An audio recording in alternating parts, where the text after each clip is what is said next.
আমার ভালোবাসা তো ভুল ছিল না, কেন করলে তুমি এমন ছলনা?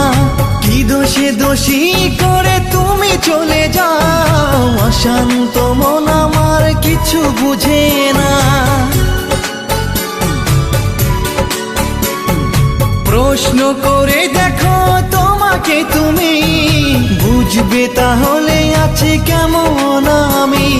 তোমার গায়ে হলুদে কত কোলাহল, এদিকে আমার চোখে ঝরে শুধু জল। ভুলতে পারি না আমি তোমার স্মৃতি, কেমনে ভুলে গেছো ওগো প্রিয়সী। মনে কি পড়ে না সেই মধুর প্রীতি, মনে কি পড়ে না সেই মধুর প্রীতি। পুষ্পে ভরা তোমার পেলাম চিঠি।